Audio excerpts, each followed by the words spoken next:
കുറച്ചധികം ദിവസമായിട്ടുണ്ടല്ലേ നമ്മൾ ഇങ്ങനെ വന്നിരുന്ന് വീഡിയോ എടുത്തിട്ട്. അപ്പൊ ഞാൻ കണ്ണനോടും കല്യാണിനോടും പറയായിരുന്നു നമുക്കെന്ന് വെച്ചാൽ ക്യാമറയിലേക്ക് നോക്കിയിരുന്ന് വീഡിയോ എടുക്കാം. അപ്പൊ കല്യാണി നടന്നെടുത്ത് ചോദിച്ചിട്ട് ഇപ്പൊ എന്താ അമ്മ ഇങ്ങനെ ഇരുന്ന് വർത്താനൊന്നും പറയുന്ന വീഡിയോ ഒന്നും ഇടാത്തേന്ന്.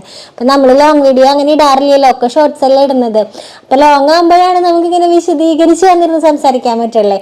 അപ്പൊ എനിക്ക് തോന്നി എനിക്ക് കഴിഞ്ഞ ദിവസം ഉണ്ടായിരുന്നൊരു അനുഭവം നിങ്ങളായിട്ട് ജസ്റ്റ് ഒന്ന് ഷെയർ ചെയ്യാന്ന് കേട്ടോ. വേറെ ഒന്നുമല്ല കേട്ടോ, ഇപ്പൊ ആരെയും കുറ്റപ്പെടുത്തിയിട്ടോ അങ്ങനെയൊന്നുമല്ല. ചില സമയങ്ങളിൽ നമുക്ക് അയ്യോ ഭയങ്കരമായിട്ട് മാനസികമായിട്ടൊരു ഇറിറ്റേഷൻ അല്ലെങ്കിൽ ആകെ ഡിസ്റ്റർബ്ഡ് ആയി പോകുന്ന ചില സിറ്റുവേഷൻസ് ഉണ്ടല്ലോ. അതൊരു സംഭവമാണ് കേട്ടോ ഞാനിന്ന് പറയാൻ പോകുന്നത്. കഴിഞ്ഞ ദിവസം ഞങ്ങള് എവിടേക്ക് പോയല്ലോ, സിനിമയ്ക്ക് പോയി. കല്ലിന് ഓർമ്മയുണ്ടോ സംഭവം? കല്ലൊക്കെ ശ്രദ്ധിക്കുന്നുണ്ടായിരുന്നു കേട്ടോ. അപ്പൊ ഞങ്ങള് ചെന്നപ്പോ മുതൽക്ക് ഒരു ആന്റി ഞങ്ങളുടെ അടുത്ത് ഇങ്ങനെ ഉണ്ട്. അപ്പൊ കണ്ണനെ കാണുമ്പോ ചോദിക്കുന്നുണ്ട് എന്ത് പറ്റിയതാ, ജനിച്ചപ്പോഴേ എങ്ങനെയുണ്ടോ എന്നൊക്കെ ചോദിച്ചു. അപ്പൊ അതൊക്കെ സർവ്വസാധാരണ നമ്മൾക്ക് കാണുമ്പോ ചോദിക്കും. ഇപ്പൊ നമുക്കാണെങ്കിലും കാണുമ്പോ ഒരു കുട്ടി കഴിയാണ്ട് കാണുമ്പോ ചിലപ്പോ നമ്മൾ ചോദിക്കും എന്ത് പറ്റിയതാന്ന് ചോദിക്കും.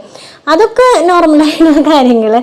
അപ്പൊ കണ്ണൻകുട്ടി ലോകയാണ് കേട്ടോ കാണാൻ പോയത്. കണ്ണൻകുട്ടി ലാസ്റ്റ് ആയപ്പോ ഭയങ്കര സൗണ്ട് ഒക്കെ വന്നപ്പോ കണ്ണൻ എന്ത് ചെയ്തു, കണ്ണനൊന്ന് കരഞ്ഞു. കണ്ണനാകെ ബലം പിടിച്ച സമയത്ത് ആൾക്ക് ചെറുതായിട്ട് മോശം പോയിട്ടുണ്ടായിരുന്നു കേട്ടോ. പാമ്പേഴ്സ് ഒക്കെ ഇട്ടിട്ടുണ്ടായിരുന്നു. അപ്പൊ ആൾക്ക് ആകെ ഇറിറ്റേഷനായി. അപ്പൊ നടക്കടായി. അപ്പൊ ആൾക്ക് ആകെ ഇറിറ്റേഷനായി. അപ്പൊ ആള് ഒന്നും കൂടെ ഒരു വാശിയൊക്കെ പിടിച്ചു. ഈ ആന്റി ആണെങ്കിൽ എന്റെ തൊട്ടപ്പുറത്താണ് ഇട്ടിരിക്കുന്നുണ്ടായിരുന്നത്. അപ്പൊ ഞാൻ അപ്പുറത്തെ സീറ്റിലിരുന്നപ്പോ അവിടെ ഒരു ആണ് വന്നിരുന്നപ്പോ ഞാൻ ചേട്ടനെ അങ്ങോട്ടേക്ക് കിടത്തിയിട്ട് ഞാൻ ഇപ്പുറത്തേക്ക് നോക്കിയത്. അപ്പൊ നോക്കിയപ്പോ അയ്യോ ഈ ആന്റിയുടെ അടുത്ത് തന്നെയാണോ ഞാൻ വന്നിരുന്നതെന്നൊക്കെ ഞാൻ ആദ്യം വിചാരിച്ചു. കാരണേ ഇത്തിരി പ്രായമായവരൊക്കെ അങ്ങനെയാണല്ലോ, അവരെ പറഞ്ഞിട്ട് കാര്യമില്ല. അവരിങ്ങനെ ഭയങ്കരമായിട്ട് ഇങ്ങനെ മറ്റുള്ളവരെ കാര്യങ്ങൾ കൂടുതലായിട്ട് അന്വേഷിക്കും. ഇപ്പൊ ആള് സിനിമ കാണാൻ വന്നേക്കുന്നു, നമ്മള് സിനിമ കാണാൻ വന്നേക്കുന്നു, നമ്മളുടെ കാര്യങ്ങളിൽ ആൾക്ക് അന്വേഷിക്കേണ്ട കാര്യമൊന്നും ഇല്ല. പക്ഷെ പ്രായമായവരങ്ങനെയാണല്ലോ സ്വതവേ. അപ്പൊ കണ്ണൻ കരഞ്ഞു. ഈ ആന്റി കാല് നല്ലോണം തണുക്കുന്നുണ്ട്, കാല് തണുത്തിട്ടാ കരയുന്നേ, വിശക്കുന്നുണ്ടാവും അവന്, വിശക്കുണ്ടാവും, എല്ലാം പോയി മേടിച്ചു കൊടുക്ക്, അല്ലെ വലിയ പുറപ്പെടുത്തിട്ട് വരണ്ട, അവൻ തണുക്കുന്നുണ്ടെന്നൊക്കെ പറഞ്ഞിട്ടേ എനിക്കൊരു സ്വയം തന്നില്ല കേട്ടോ.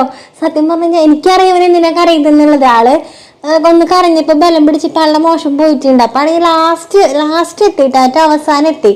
അപ്പൊ പിന്നെ നമുക്ക് അപ്പൊ തന്നെ കൊണ്ടുപോയി മാറ്റാം. അപ്പൊ അതിനു വേണ്ടി ഇറങ്ങേണ്ട സമയമില്ല.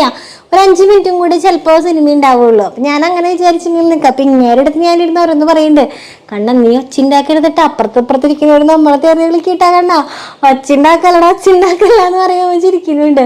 പക്ഷെ എനിക്കറിയാം ഇവന്റെ കാര്യങ്ങൾ എന്താണെന്നുള്ളതൊക്കെ. പക്ഷെ ആന്റിക്കൊന്നും അറിയില്ലല്ലോ. പക്ഷെ ആന്റി ഭയങ്കരമായിട്ട് നമ്മളുടെ കാര്യങ്ങളിൽ കയറി അങ്ങോട്ട് ഇടപെടുകയാണ്. എന്നെ ഡി എന്നൊക്കെ വിളിച്ചു കേട്ടോ. ഡി ഒത്തിരി കൂടെ വലിയ പുതപ്പെടുത്ത് വെക്കണ്ടേ.